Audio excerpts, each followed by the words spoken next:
최순실 씨가 여성부 장관, 문화체육부 장관을 임명해 왔습니다. 조윤선 장관은 그 두 장관을 한 유일한 사람입니다. 문체부 장관 왜 시켰을까요?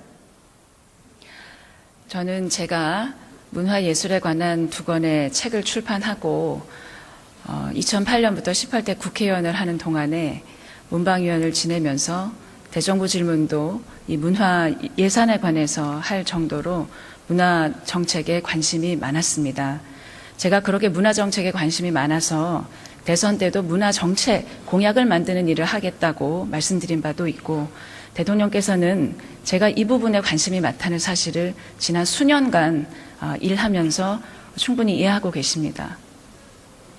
자, 그렇게 관심이 많으셔서 청와대 정무수석 당시에 정유라와 사진도 찍고 지난해 12월에 빅뱅과 사진 찍었습니까? 정유라와 사진을 자, 찍은 빅뱅 것은 사진 좀 보여주십시오. 의원님 하나하나 답변을 드리겠습니다.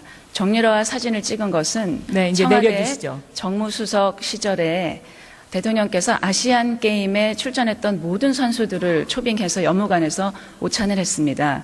저는 대통령께서 각 선수단과 사진을 찍기 위해서 다른 선수들이 기다리고 있는 동안에 저를 오라고 하는 테이블에 가서 사진을 찍어주었습니다.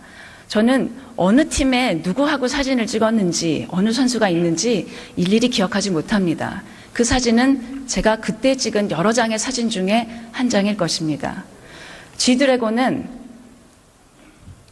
지난 연말 여러 장 찍으셨으면요, 그 여러 장 공개해 주세요. 제가 찍지 않았고 선수들이 가지고 있는 핸드폰으로 찍었습니다. 제가 청와대에 사진을 담당하는 분에게 다른 단체와 찍은 사진이 있는지를 확인을 했지만 그분은 대통령과 공식 사진을 찍느라고 가 있었기 때문에 제가 다른 단체와 같이 사진 찍는 그 모습을 담지 못했다는 답변을 들었습니다. 정무수석이 아시안게임 선수들과 사진을 찍은 것은 지금까지는 없었던 일입니다. 자, 2015년 12월 빅뱅과 사진을 찍었어요? 예. 네. 의원님, 그 오찬 때는 정무수석뿐만이 아니라 특별한 일정이 없는 모든 수석은 나가서 아시안게임의 선수들을 격려하자는 그런 그런 취지에서 당일에 다른 일정이 없는 수석들이 갔습니다. 저는 당시에 있는 선수들이 사진을 찍자고 하는 요청이 있을 때 그 테이블에 가서 사진을 찍어 주었던 것입니다. 다른 수석들도 아마 사진을 찍어 주셨을 텐데 어떤 분이 얼마나 많이 사진을 찍어 주셨는지는 저는 확인할 수 없습니다. G드래곤은 한 잡지사에서 지난 연말에 심층 인터뷰를 매해 하는 그런 행사가 있는데 그 해에 가장 예술가로서 각광을 받았던 3사람을 뽑아서 섭외해서 인터뷰를 하자는 섭외가 들어왔습니다. 저는 그래서 G드래곤뿐만이 아니라 이영희 선생님, 진태호 선생님 3분의 이 인터뷰를 제가 진행해서 그 잡지사에서 실은 것입니다. 그때가 경선이 치열할 때인데 굉장히 한가하셨네요? 의원님 말씀드리긴 외람되지만 경선을 치르는 경우에는 어떻게 해서든지 간에 제가 조금 더 이렇게 언론에 알려질 수 있는 기회가 있으면 누구라도 응했을 것입니다.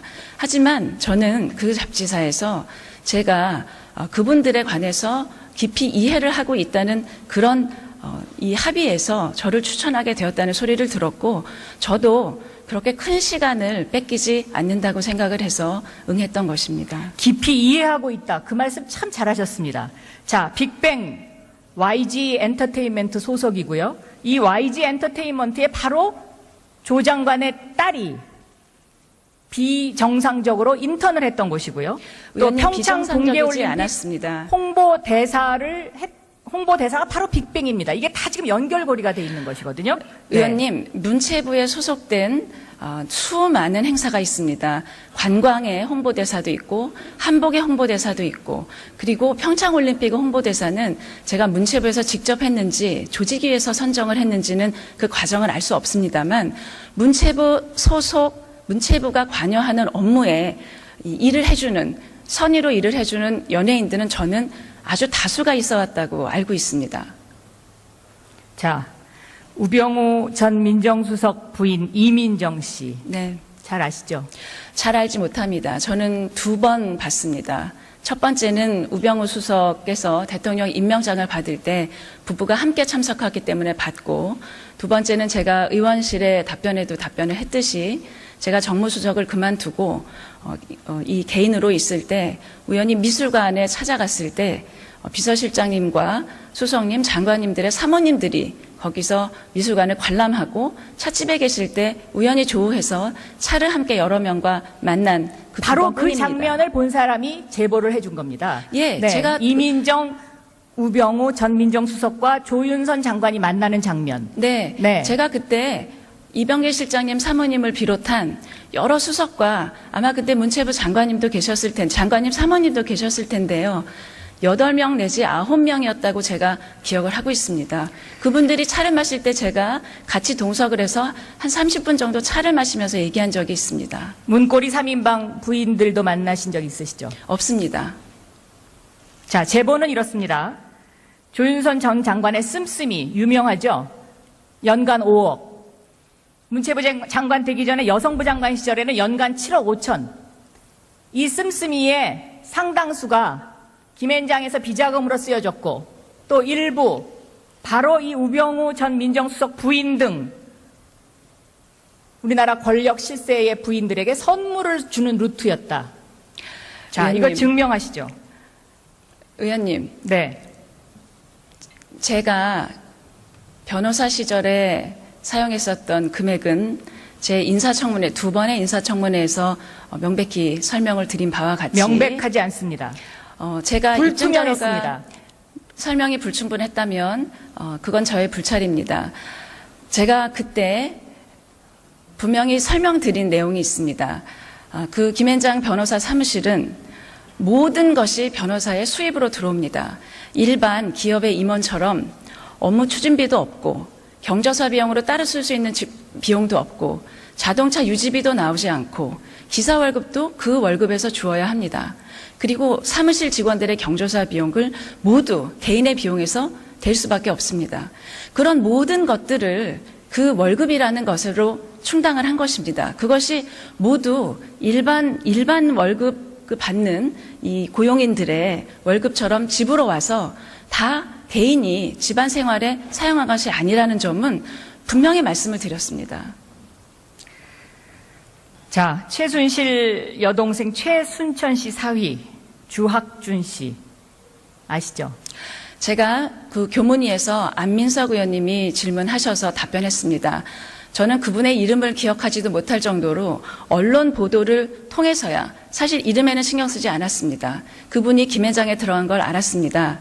안민석 의원님께서 그 변호사를 아냐고 질문하셨을 때 제 답변은 모른다였습니다. 하지만 최근에 그 기사가 나온 후 저의 배우자가 한 지인이 새로 변호사로 들어간 후배가 있으니 친구의 아들이 있으니 한번 후배들 밥을 사주는 게 어떻겠냐라고 말씀하셔서 그 또래의 후배들을 여러 명 모아서 밥을 한번 사준 적이 있는데 기사가 나온 뒤 보니 그분의 인척이었다라고 하는 말을 제게 하는 걸 들었고 그 말씀을 교문위에서 명백하게 소상하게 설명을 드렸습니다.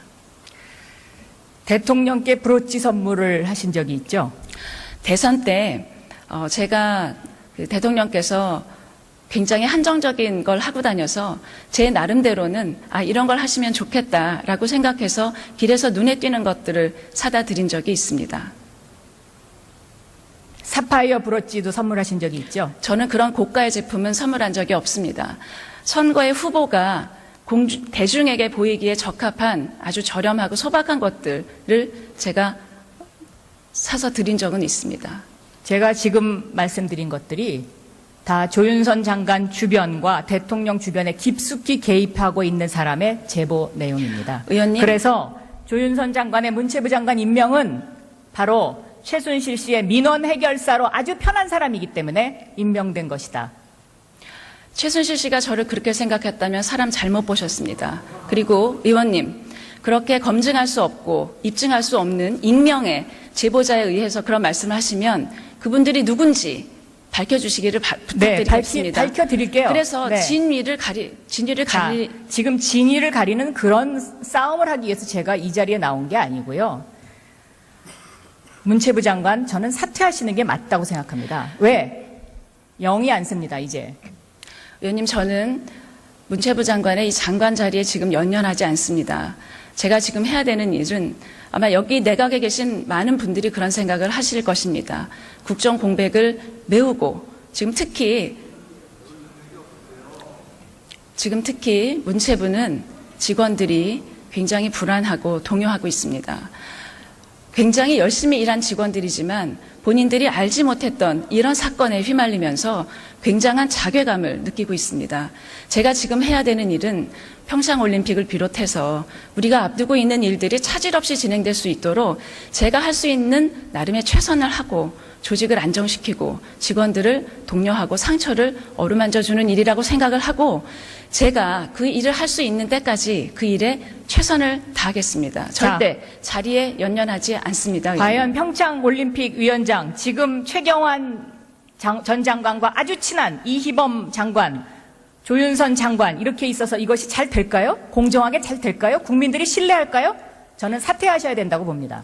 의원님, 저의 사퇴의 문제는 제 개인이 결정할 문제가 아닌 것 같습니다. 지금 이렇게 평상시와 다른 국정 상황에서는 저의 거취 문제는 전반적인 그런 상황에 따라서 결정된 것이라고 저도 알고 있고 그런 점에서 저는 제 자리에서 일을 할 수 있는 마지막 날까지 제가 할 수 있는 그리고 해야 되는 소임을 해야 되는 것이 저의 지금 주어진 책무라고 생각합니다. 최선을 다해서 하겠습니다.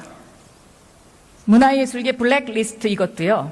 모른다고 하시지만 이것을 증언하는 사람들이 있습니다. 그 사람들은 목숨 걸고 하는 것입니다. 본인은 모른다고 딱 잡아뛰면 왜 형사고발하지 않습니까? 어제 보니까 언론중재위원회만 얘기했더군요. 의원님, 저는 대변인을 하면서 언론인들과 그동안의 오랜 서로 배우고 서로 함께 일하고 하면서 신뢰관계를 돈독히 했습니다. 그리고 어느 정도의 신뢰가 있다고 생각합니다. 그렇기 때문에 지금 나와 있는 언론의 기사와 사설에 대해서 정정보도를 신청하는 것 이외에는 언론사를 상대로 해서 더 이상의 법적인 조치를 하고 싶은 마음은 추호도 없습니다. 하지만 검증할 수 없는 사실관계를 확인할 수도 없는 그런 익명의 뒤에 숨어서 사실이 아닌 진술을 하고 그 진술을 바탕으로 그런 기사가 나와서 제가 문화예술의 애호가로서 그리고 정책에 관심이 있는 사람으로서 평생 자연인 조윤선으로 살아가기에도 힘들 만큼의 누명을 썼습니다.